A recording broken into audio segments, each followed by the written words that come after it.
What's going on, everybody? Welcome here.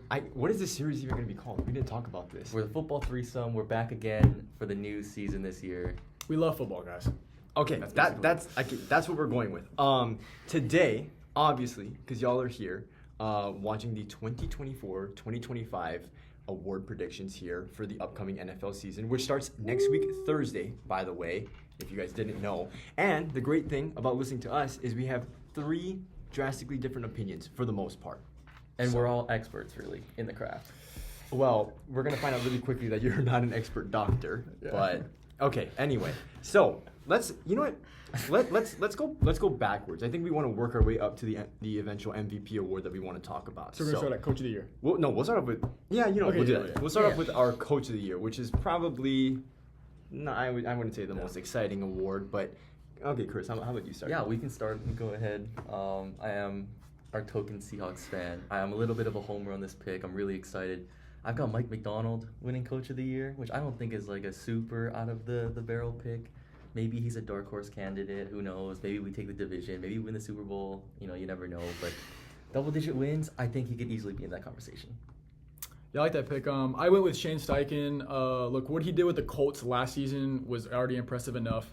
Hopefully, Anthony Richardson can stay healthy this whole season, and I think that they will probably go to the playoffs. If he takes this team to the playoffs and maybe gets a playoff win, I think that he could be the Coach of the Year.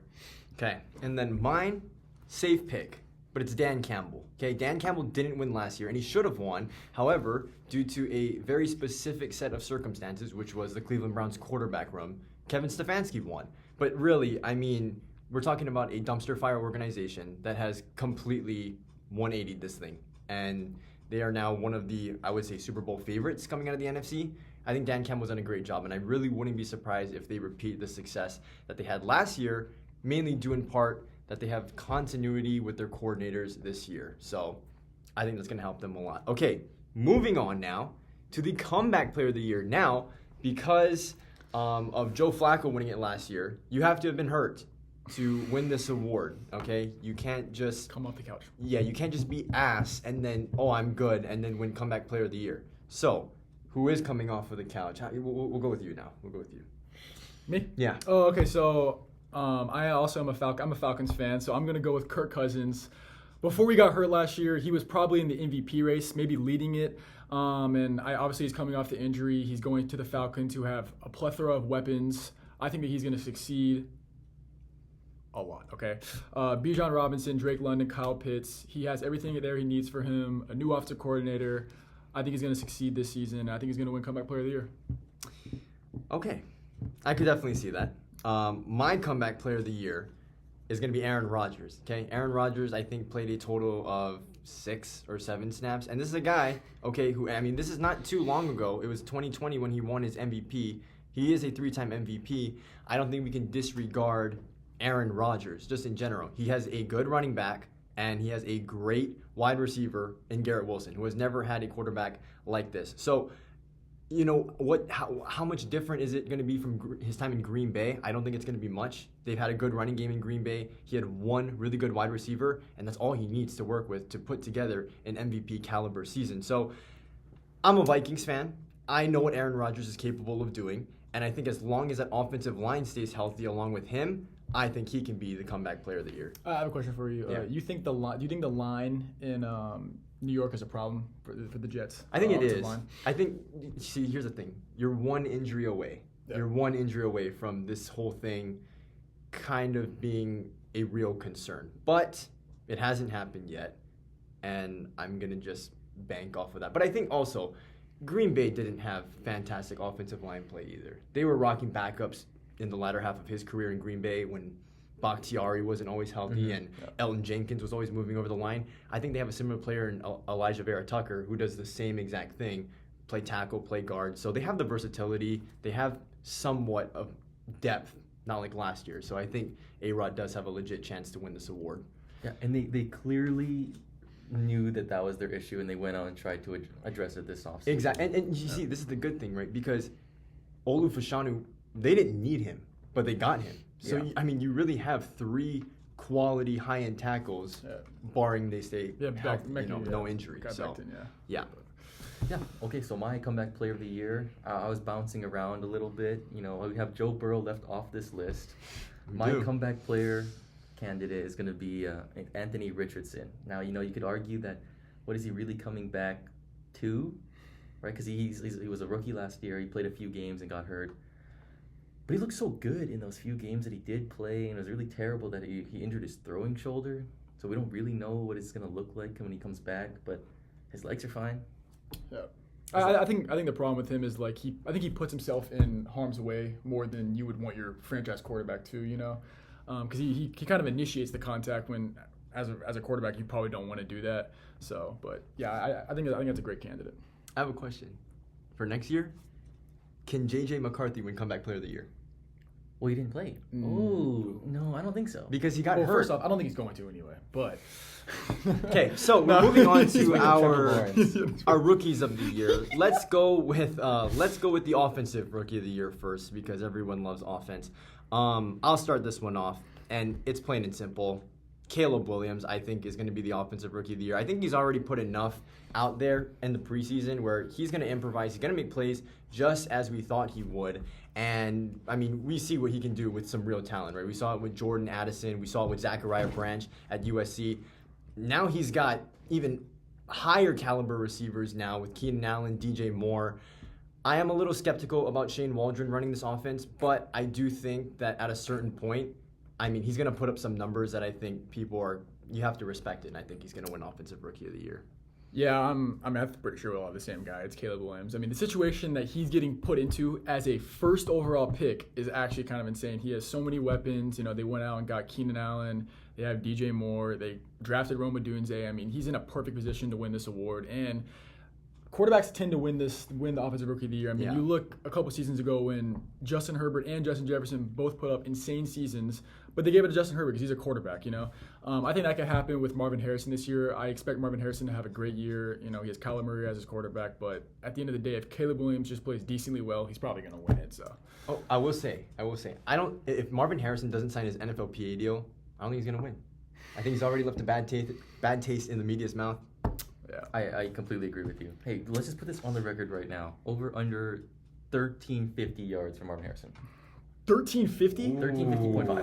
1350.5. No, that's good because they don't have any really. I mean, no. You say what you want about Trey McBride. They're not going to use the tight end enough to hinder that number. So I think I'm going to say under. You don't think so? I mean, I feel so. like I know Zach Ertz, but that wasn't his prime when he was there. But I'm talking about them using Trey McBride. I think that he will be used a decent bit. When Zach Ertz was the tight end there, Kyler Murray threw him the ball a little bit, and when D-Hop was there, did he ever get more than? No, they will. But I'm saying in terms of this number, I don't think it does much. And here's the thing, right? You have a guy we're just talking about DJ Moore.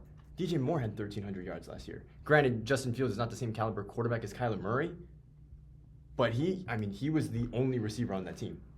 DeAndre Hopkins' career high with the Cardinals, 1407. 1407. That's tough. I don't think Marv can do it. Yeah, I don't think Marv can do it. I do think he will go above 1,000. Yeah, I he's think that's easily a great receiver. But after that, I don't know. But I would go under. Okay, by the way, guys, I have Caleb Williams as my Offensive Rookie of the Year. Our next strolling on into the Defensive Rookie of the Year. It was really hard for me not to take the homer pick because I really love Byron Murphy. But if he's on jail, maybe he'll do really well. I've got my Defensive Rookie of the Year. I was really excited for Jared Verse. He looked really good in preseason. I hate that he's in the division with the Seahawks, but he looks like a monster. Yeah, man. I mean, I'm not saying he's going to replace Aaron Donald because you can't, but I mean, they're just filling that hole right away. Pause. But they're filling that hole right away on the defensive line. Jared Verse in college was a monster. He looked great in preseason. And yeah, the defensive rookies this year, the draft was filled with offensive players. It was kind of hard to pick a defensive rookie, but I also went with Jared Verse too. I think he's getting put in a great situation with the Los Angeles Rams. What a meat rider, man. Well, my guy's not going to be filling holes during the game. I will say that. I have Terrion Arnold. He will. I have Terrion Arnold though. No. Byron Murphy doesn't fill holes. He gets on his knees, and you'll see that in film. Terrion Arnold, the defensive rookie of the year for me, and I think this has to play in part with the fact that I think the Lions are going to be good, and part of it is team success. These individual awards are kind of driven with team success. If no one's watching your games, you can't win this award. So I think there's going to be a lot of eyes on the lines, and it was evident last year that they did not have guys who could cover out in space one-on-one. But when you have Justin Jefferson, Jordan Addison, you have, who am I thinking of? DJ Moore, Keenan Allen. When you have noteworthy receivers that you're going to be taking on multiple times in the year, if Terrion Arnold can play up to the level that we think he can play as a premier ball hawk corner, I think he can win this award year one. And I think it would be the most notable difference in the Lions defense because of how weak it was last year. So Yeah, their secondary was toast. Yeah, Their it was barbecue bad. chicken back there. Who was bad. their one Cam again? Sutton. Cam Sutton, Sutton, and he yeah. turned himself in, which, I mean, for the sake of the Lions, might be better because he wasn't covering anyone last year. So, okay, we'll move on to our player Offensive player of the year Yeah. awards. Let's go Dylan, right? Okay. Dylan, is it your turn? Yeah. So offensive player of the year. Yeah, let's go okay. offensive player of the year. I'm gonna go with the basic answer. I'm gonna go Tyreek Hill. Plain and simple, no one can guard this guy, really. He's too fast for most of the corners in the league. He puts up consistently more than like 1,200, 1,300 yards a season. He scores the ball insanely well, and I don't think that he's gonna fall off or drop off of that anywhere this season. I think he's gonna put up the same amount of stats. And yeah, just plain and simple, no one can really guard this guy. So no. For me, offensive player of the year, I'm going in the same direction. Not with Tyreek Hill, but at the wide receiver spot, I'm going to go with the guy who just got paid, CeeDee Lamb. Now, CeeDee Lamb, right? I mean, say what you want. If you're still a Brandon Cooks guy, good for you. But they're going to rely on this dude a lot. And the thing is that even when you know that the ball is going to CeeDee Lamb is still going to come down with the football. Whether it's, attacking the deep part of the field, over the middle, just creating isolation by himself out in the open field. I mean, he's going to do it. There's not many flaws in his game. He knows how to create separation. He knows how to run good routes, and he's a consistent catcher of the football. So I think, all of those things tied in with the fact that Brandon Cooks is really the only other respectable receiver on the group, and they're not going to have much of a run game either. With Dak in a contract year too, there's a lot to prove, I think, for Dak, and I think he's going to go to CeeDee a lot. And he's a dog. And we knew that from the moment he got drafted when he snatched his second phone away from his girlfriend. And he's living up to it now. So do you think that he's going to prove himself to be the best receiver in the league this season? I don't think yes, he will end up being the best receiver in the league. And I think a lot of that has to do with circumstances because obviously I think Justin Jefferson is the best receiver in the game, but he has Sam Darnold. And Dak Prescott, like I said, Dak Prescott has a lot to prove this year. So if he's not going to go to CeeDee, he ain't going to get a contract. CeeDee's a big part in all of this, and I think that he's going to, live up to that money. I honestly don't think, at least statistical-wise, I don't think Dak has a lot to prove. I think Dak proved that last year that he can play.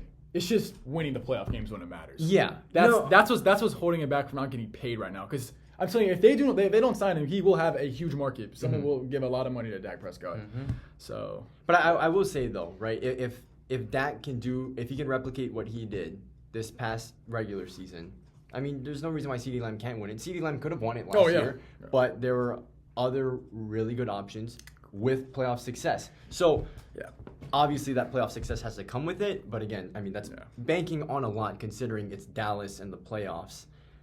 Those two things don't go good together. Here's my reasoning for Offensive Player of the Year. So I just looked it up. The last time we had a back-to-back Offensive Player of the Year award winner was Marshall Faulk in 2001, who actually three-peated. wow. If we're being real, I know Tyreek Hill didn't win last year. He should have won. McCaffrey should have gone MVP. So but if McCaffrey wins MVP, shouldn't he be the Offensive Player of the Year? Well, I don't know. Mahomes won, Because- MVP, he didn't win Offensive Player. Well, that's true. But when Matt Ryan won his MVP, he also won Offensive Player of the Year. I think CMC had a year like that where he could have. If he won the MVP, he probably should have got Offensive Player of the Year. I don't know how that works. Yeah, I don't know how that works either. It's I don't know how kind that of works. weird, but.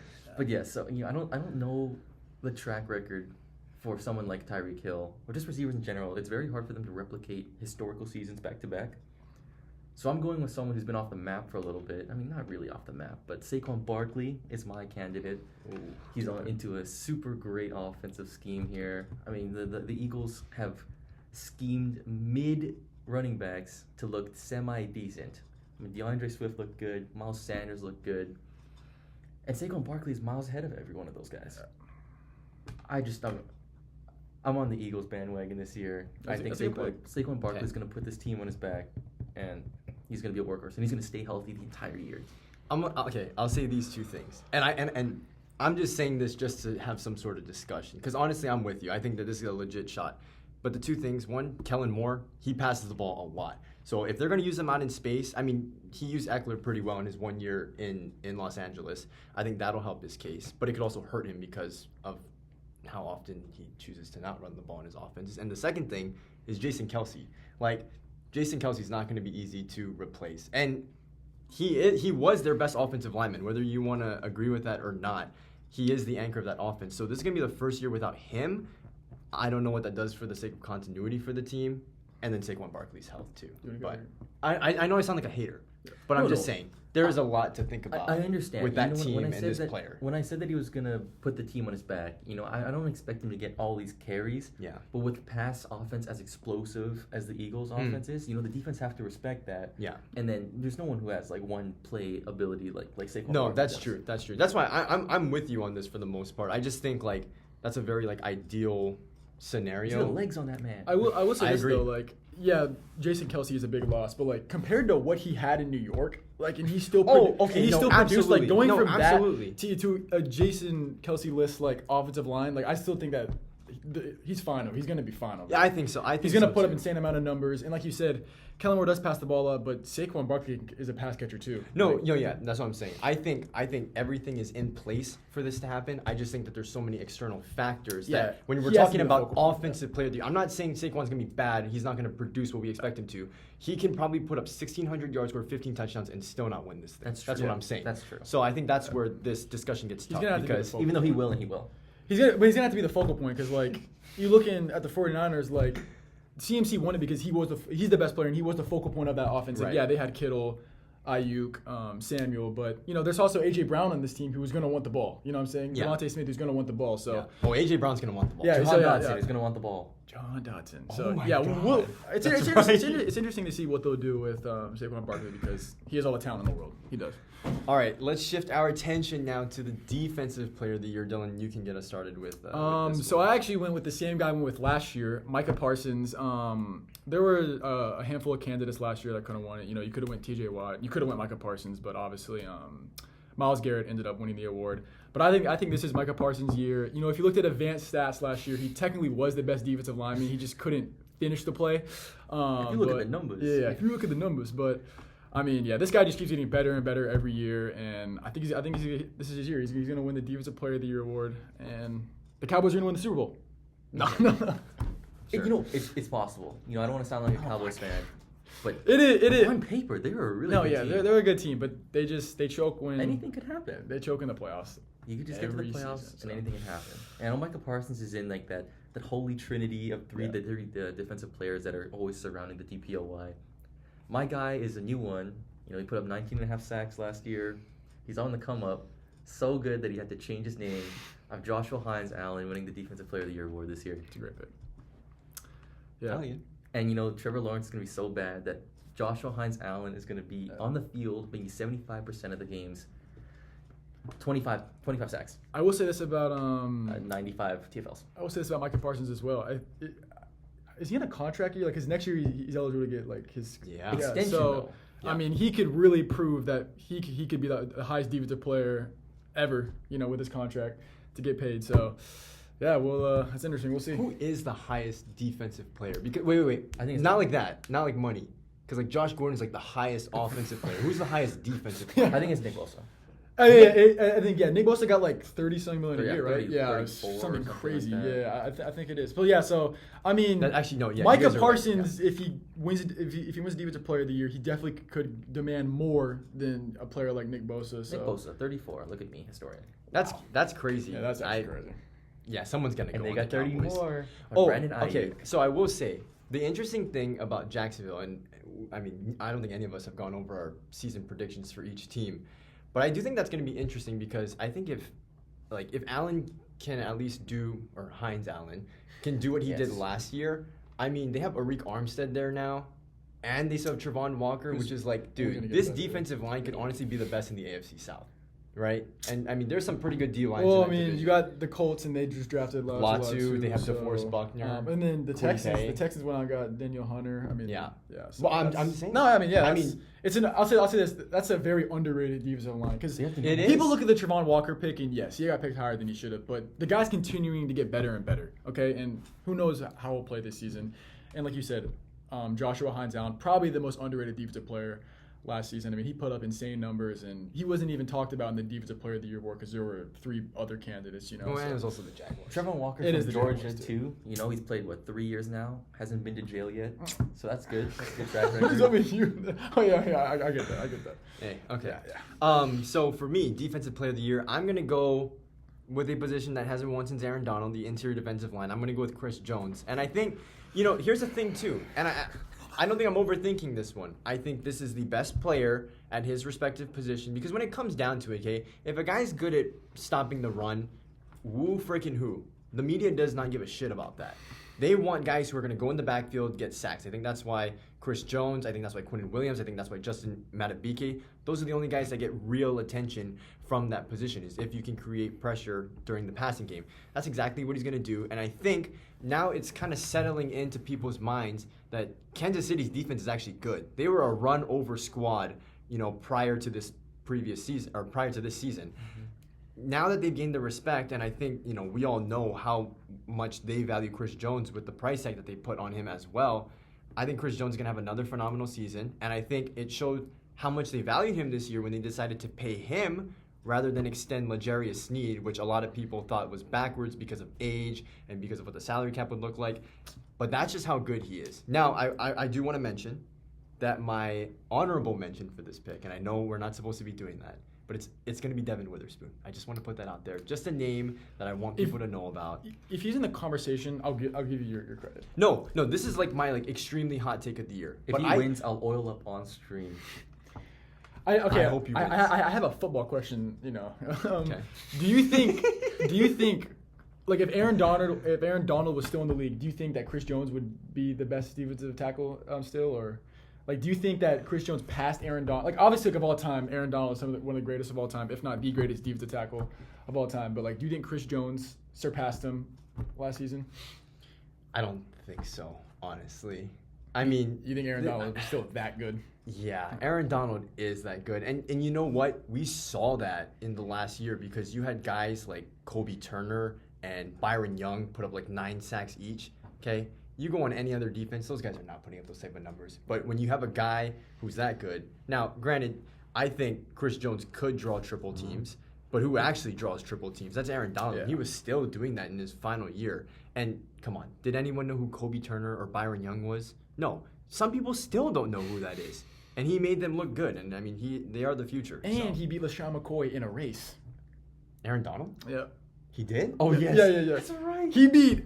I mean, I know LaShawn McCoy is old, but a defensive tackle beat a running back in a race. Wow, I didn't Aaron know that. Donald is a I didn't freak know that. athlete. I didn't know that. He's a freak. Yeah. He's a freak. He's a freak. Shout out Who's Byron. going to match his free? Yeah.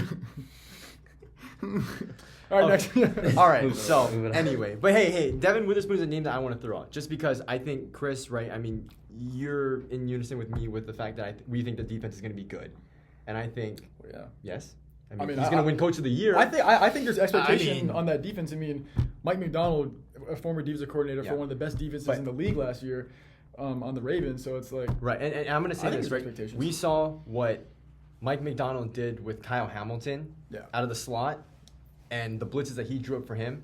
That is right up Devin Witherspoon's Second alley. best And I safety in the think, right, your guys' defensive line was not good at creating pressure last year. That's going to only help the secondary. And I think, he's going to be in the conversation with, a Kenny Moore, with a Trent McDuffie up there with, Deron Bland and some of, the best defensive players in there. But, again, if he puts up the sack numbers, if he bumps up that interception number, I don't want to get my hopes up, man.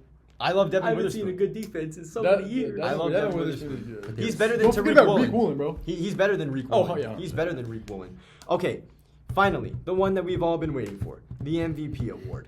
Chris, how about you get us started with this one? All right, staying on the meat of the Eagles, I've got Jalen Hurts winning MVP Bruce this doing year. tricks on it. Yeah. I mean, I'm pretty much am. Yeah. I'm so far on the bandwagon for the Eagles this year. I mean, you just look at it on paper. it's so hard not to pick someone from the Eagles to win this award. If Jalen Hurts can throw 30 touchdowns this year without doing so many tush pushes, just like bump up that touchdown number a little bit while still mixing in maybe like 10 or so rushing touchdowns. I mean, I wouldn't be surprised if he's the best quarterback in the league after this. Statistically. I'm curious, like, with Saquon, like, if he'll take away, like, a lot of those, like, rushing touchdowns. Because we saw, like, Jalen Hurts take a lot of rushing touchdowns. Jalen, who has live sports, he had, like, what, 19 touchdowns last year rushing. Yeah, I mean, yeah. Because Like DeAndre Swift will get it to, like, the 3, 2, or 1 yard line, and they would just spam that play. And everyone thought it was, like, a cheese play, but, like, they're the only ones that can consistently do that play. So I don't think that's really a cheese play. I mean, for them it was, but, I mean, no one else can run it. So it's like... Cheese play in real life is crazy. That's actually ridiculous. But it was good, you know? So you do it. Well, you can. I will say, though, right? Jalen Hurts, I don't know why Jalen Hurts gets hated on so much. Okay, anyone... Okay, wait. I actually think like some of the hate towards him is warranted. Like, people talk about how he's not a leader, and I don't really think he is a leader. Okay. In terms of that stuff. But in terms of just him as a football player, okay. Like, everyone's like, oh, you know, he can't do this, he can't do that. You know, I think... It's just his skill. Yeah. They hate him because he's handsome and he's good. You know, like, who hates Jimmy Garoppolo? Bro, you're doing a trick on it now. Get off of it, bro. Jimmy Get Garoppolo. off it. Who hates Jimmy Garoppolo? He's just handsome. He's not Who hates Jimmy Garoppolo? Probably all the 49ers fans, all the Raiders fans for creating. Bro, the only people that love Jimmy Garoppolo are like cap. 50-year-old moms, bro. He's so good looking. You forget that he sucks at football. Except Jimmy Garoppolo should be doing what Tyreek wants to do in 3 years. That's the only way he's gonna make money at this point. Didn't Jimmy Garoppolo like take PEDs or something? He got suspended for taking PEDs. It didn't help. Yeah, it didn't help. I do say that. I do like. I want to say this though. Like, I do hope Jalen Hurts takes that leap, like, mature wise, and like he becomes a leader, because, you know, as much as he probably doesn't want to be, like, you are the quarterback of the team. You have to lead this team, and like he has to be a leader at the end of the day. And sometimes, you know, when like they're going through some rough like patches and stuff out on the team, like he just kind of sits to the side and is all quiet. Like, he needs to go up to his playmakers and be like, hey man, we got this. You know. I will say this though. None of this ever came out during their Super Bowl run. And it came out last year, which, if anyone was watching, you knew that their offensive system was probably the least creative.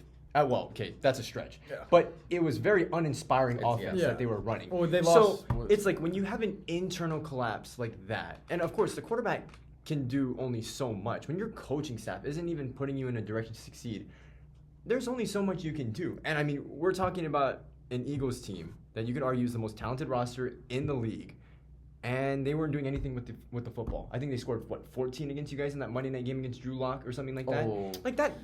That cannot happen. I think it was like after like it was like a midseason loss that they had. Like, I think it was like the Chiefs. No, they beat first. They were 10-0, and I think they lost to the Chiefs. Sorry, because that was when Sirianni was like yelling at the fans. After they beat they lost to like the Jets or something like that. Yeah, it was something. And then from that point on, it was just over. I mean, when they went into that playoff game against the Bucs, like we all knew. But that's the thing. This team is going to start winning again because they have a coaching staff that has some sort of direction, and he's not. It's not going to be a problem. So you think Nick Sirianni is like you think he's a solid coach in the league, or like? Yeah, I feel like he does get a lot of hate. So. But I will say, right, like, and granted, Steichen and Gannon were both really good coordinators. But of course, like, the people you choose to hire is going to matter. And I think he realized that last year, where it's like, okay, of course, we want to build internally and elevate guys that we think are ready to take on these positions, but it's just not that simple all the time, right? And we saw that last year. It doesn't work like how, like, the 49ers do it or like how the Ravens do it. I don't think they've had a culture established long enough to really get those guys to where they need them to be. So I think now, going out of house, you get Vic Fangio. Yeah. A very well-respected defensive coordinator, a revolutionary one at that. And then you have Kellen Moore, who you know is going to, at the very least, get you to move the football. Yeah. And so I think they'll be fine. All these narratives that come out, like, they only come out if you lose. Exactly. That's what I'm saying. That's what I'm saying. Journalists just try to, like, pick anything they can to give a reason. Because you can't say anything if they're winning. So Sticking on to the meat riding that Chris was on, I'm going to meat ride Josh Allen. And if you know me personally, you know that I've been meat riding Josh Allen for the past couple of years. And I think this season is just shaping up to where if he performs like he did last season, I think he's in a perfect position to win it. The Bills do not have the weapons that they had last year. You know, they lost Gabe Davis, they lost Stephon Diggs. You know, those are, you know, Stephon Diggs fell off, but I mean, losing a player like Stephon Diggs is pretty big to a team like the Bills. You know, and I just think if Josh Allen can perform exceptionally well with the weapons that he has right now, I mean, he's the most valuable player in the league. You know, if you take Josh Allen off the Bills right now, like that team is terrible. So, you know, if we're going to live up to the name, most valuable player, if the Bills can win the division, you know, and maybe get that 1 seed, you know, I think he's in a perfect position to win it. I will say, which Josh Allen voted as the most overrated player according to a poll done by ESPN. Correct. I think this is going to be a tough one because I think he can live up to that. But as time goes on, I really think that Josh Allen is starting to turn into this generation's Phillip Rivers. Like, wait. And the only reason why I say that is because he also got voted for best trash talker, which Phillip Rivers was also. Obviously, very different. Obviously, very different skill sets. I'm not saying that they're the same player, but in terms of like accolades and accomplishments, they're kind of going down the same path right now, right? A team historically that they're on that hasn't been able to get it done, and as elite as they can be at times, they can't even get it done for the team too. Yeah. So I mean, I think it's still possible, but again, like you said, with all the weapons that they lost, it's going to be hard to overcome. It really is. That's true. And you could say for Josh Allen though, like he lost to the Chiefs like twice, right, in the playoffs, and they went on to be in the Super Bowl. They won the Super Bowl last year. That year they lost to the Chiefs with like they shouldn't have lost 14 seconds left. Like, I mean, I think if they win that game, I know the Chiefs eventually lost that year, which is crazy to say, but I mean, I think if they win that game, then they could easily win the Super Bowl. I mean, they should have won that game. I mean, I don't know why you leave Tyreek Hill wide open in the middle of the field, but Josh Allen had the ball with a minute left to score a touchdown, and he did. Yeah. I mean, what? Yeah, I think it's crazy. And honestly, talking about like the hate that Josh Allen gets, I mean, I didn't even know that he was that much of a trash talker. But I think that he was kind of like wrapped in this like Stephon Diggs like drama that, you know, Stephon Diggs was always putting himself in the media for like kind of low-key like the worst ways. And I just think that like now that he's gone, Josh Allen just goes out there and he balls. And I mean, like I said, with the weapons that are on that team right now, that if he can produce, I mean, like, he's the most valuable. At the end of the day, he's the most valuable to his team. So he can't and he won't.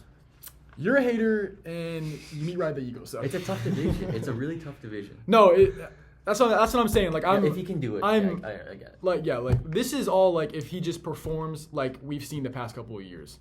And I know he has his turnover problems, but at the end of the day, like I don't know why he gets so much hate. Like he literally carries that team at points. You know, like he's constantly running the ball with his legs. He puts his body on the line all the time. I mean, his arm is exceptional. You know, so I mean, if he just continues to get better and he can win that division, I think this award can be his. You know, the one thing that I actually can't stop thinking about is what if Josh Allen and John Michael Gillenborg played on the same team? Anyway. MVP, Super Bowl MVP, Offensive Player of the Year, Mountain West Championship. Anyway. My MVP for this year is one that, you know, I think a lot of people aren't sold on yet, but I'm going to go Jordan Love, okay? And I think part of it has to do in the part with Matt LaFleur. I think Matt LaFleur is a great offensive coordinator, and I think similar to Buffalo's situation, you don't have any known names on that roster right now at wide receiver. At wide receiver. I don't like that. Okay, Jaden Reed, right? Some people think Dontavian Wicks is going to be great. Romeo Doubs. Yeah. These are all, you would say, wide receiver 2. I'll say this. To casual fans, yes, 100%. Yeah. There is not a receiver on that team that you go, oh, yeah, he's so good. But, I mean, the Packers are doing it the right way. They have taken these young receivers and they are, you know, they're elevating them season after season. And we're waiting on one of them, to, like you say, like Wicks, to take that step up. Mm-hmm. And, you know, I think Jordan Love is I think he has all the skill in the world. Dude, Jordan Love is actually phenomenal. I mean, like, when you talk about... All right. No, but here's the thing. How's it taste, man? No, and here's the thing, right? Tastes like cheese. I think he went 23 touchdowns, 1 interception. You love it? Right at the end...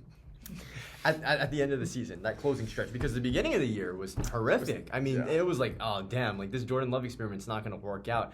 And that flipped in an instant. And like he's said this in interviews too. Like they just needed the time. They just needed to build up some chemistry, and it finally clicked. And it clicked in an instant.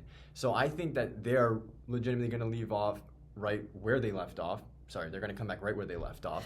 And I think it's going to be an even better version of the Packers team that we saw at the end of last year. I mean, look at what they did in the playoffs, and that was even without the help of Jordan Love. And like Jordan Love, I think, what we saw him do, like just the steps that he took from the beginning of the season to the end of the season, I can't even imagine what he's going to do after this entire offseason with that time to build upon that chemistry. And I mean, He got his contract, too. And let's be honest, okay? We all see shades of Aaron Rodgers. In Oh, his yeah, game. 100%. And yeah. the way that just he's like him, able to make off-platform throws, off his back foot, improvise, maneuver the pocket.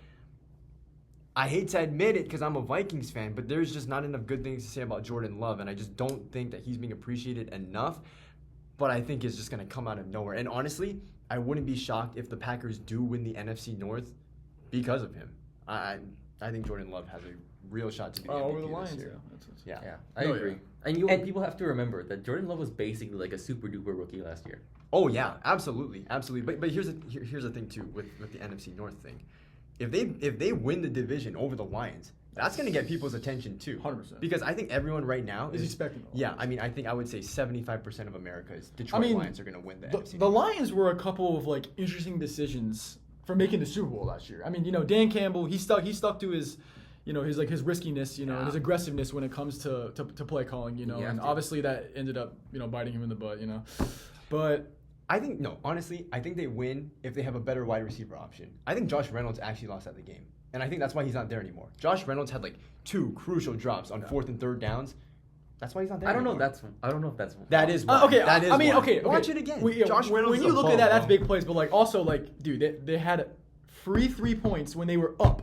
And they decided not to take it. And then later on in the game, they had to go for the touchdown win. If they just took the field goal, and then they would have had another field goal opportunity to go up again. You know what I'm saying? Okay, but you know my counter to that is catch the damn ball. Yeah. There's No, wide receiver. 100%. Is Josh Reynolds on a team right now? No, Is Josh Reynolds on a team 100%, right now? No, he is. He's on the Broncos. We just looked this up. He's the 3rd receiver on the Broncos. And that's why they're going to finish last in the AFC Yeah, West this year. but I mean, and honestly, hot take. I don't like. Me personally, I wouldn't have done that, but I don't mind that decision because he stuck to what he stuck to the entire season. I mean, that's what got he them didn't. there. Yeah, he didn't. Exactly. He didn't shy away from that. People So didn't play call. Yeah. That was a good play. Yeah, I agree. Okay. I would have caught that. No. The final thing that we're going to do to wrap up this segment of award predictions is we're actually going to give you guys our Super Bowl predictions. Now, I don't know if we were planning to do our record predictions or division winners or playoff or whatever, but we will give you guys our Super Bowl predictions since you've made it this far into the video. you go first, man. I'll go first. You've always been telling us to go first. Yeah, You go so first, my Super Bowl prediction, now I gave that entire speech about Jordan Love. I think the Lions are actually going to be the representatives from the NFC. I think when it comes down to it, I mean, we know that Jared Goff can lead a team into the Super Bowl. And I think the big thing is the continuity on this team, right? I mean, you kept Ben Johnson, which like before the entire head coach carousel happened, Ben Johnson was almost like certainly going to be a head coach, and then he decided to come back. And then you also kept your same defensive coordinator as well, which, again, I think they addressed their weaknesses, so I think we'll see some improvement there as well. But I'm a firm believer that you have to build your team through the offensive and the defensive line. Their offensive line is already set. And their defensive line, okay, you might say they only have Aiden Hutchinson. I think Aleem McNeil is probably one of the more underrated interior defensive linemen in that group. And we talked about the additions that they made in the secondary as well. So I think because they're only a few plays, a few decisions away from making the Super Bowl last year and absolutely dominating in San Francisco, like this team literally could have won the Super Bowl last year. Some people would say should have won the Super Bowl last year. And because everything is practically the same, and I think we're going to get a better Jahmyr Gibbs and a better Jameson Williams too this year, I think this team can make it from the NFC. From the AFC, Kansas City. I don't even need to explain. It's Kansas City. Don't bet against Patrick Mahomes. So in that matchup, I think Kansas City wins again and they three-peat the thing. Oh, you had the Lions. Oh, sorry. Okay. I wrote the Lions on our little document for the sake of just reverse psychology. Okay. But I actually think that the Chiefs are going to win Yeah, if that I matchup mean, does take place. Yeah, so I also have the Chiefs coming out of the AFC. Like you said, don't really need to like harp on him more. It's Patrick Mahomes. I mean, like, do not bet against him. He will find his way to the Super Bowl. And honestly, I'm just throwing it out there. I'm a Falcons fan. I have a little bit of delusion. I do think it is possible for us to make the Super Bowl this year. Now, the chances are really slim, but I mean, this is our year technically. I mean, we're pretty much throwing it all out there. You know, we signed Kirk Cousins to a huge deal, 4 years. I don't know about that, but obviously we went out, we paid him, we got him, and then we just had two huge signings in the past month with Justin Simmons, and we traded for Matthew Judon. So we're obviously throwing everything out there for this season. And, when you look at the defense, the secondary, I could argue is one of the best in the NFL now, especially the safety. We probably have the best safety duo in the league. And then the offense. Sorry, you want to wrap with that? No. Okay. And then with the offense, like I stated earlier, we've been drafting weapons in the first round of the draft the past couple seasons. We finally got a quarterback to complement that now. I mean, all the pieces are there. Edge rush, we signed, we traded for Matthew Judon, so that'll help. Edge rush is a little concerning, but I mean, besides that, our whole team is there. So I think it's possible this year, and I'm gonna be a little delusional and say Chiefs versus Falcons. With all that said, it's Patrick Mahomes. The Chiefs are gonna take it home. All right, I'll keep mine short and sweet. Bengals, Eagles. Eagles win. Wow. Super Bowl MVP, Reed Blankenship. I do have a question. Who are the Bengals beating in the AFC Championship? Chiefs. The Chiefs? Okay. Yeah. So you think they'll get it done? Bengals wild card. I mean, Joe Burrow's the only guy. He's the only guy that has proven that he can do it so far. Besides Brady, before Brady retired, but All right. Yeah. Well, that is our segment of award predictions. I do have a question. Will Brady come out of retirement to play this year? If he does, it better be through the Vikings. Okay. He said he wants to be in a situation where they're going to be competing for a championship. Yeah, out. Okay, we just saw a video of him bitching 245. No. So. Here's the thing. If Brady comes back. Yeah, you see the video? He bitched 245. Yeah, he did his PR. Yeah. For him. Okay.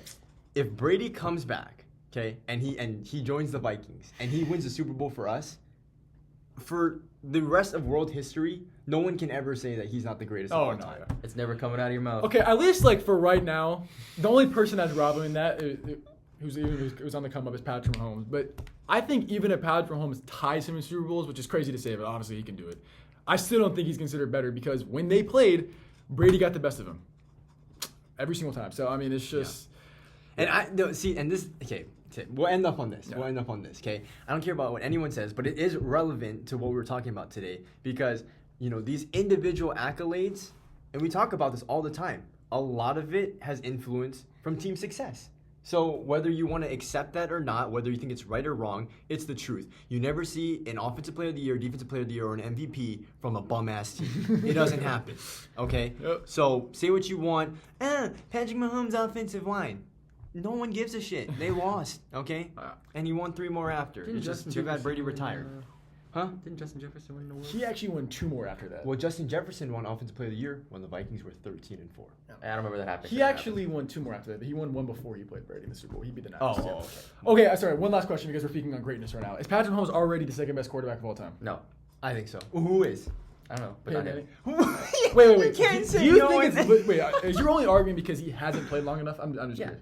Oh, no, I wouldn't say that. But also, yeah. So who's better though? I don't know. Okay. Montana's 4-0. Patrick Mahomes is the second best quarterback of all time. I think he is. And we've heard Peyton Manning from other. Hey man, you can't hate on greatness, man. You can't hate on greatness. All right, guys. Do you have anything to say? No, I'm not. And honestly, I'm not going to edit the video to cut this out. I am reaching to stop the video. So we'll see you guys later. Peace. Chris doing tricks on it.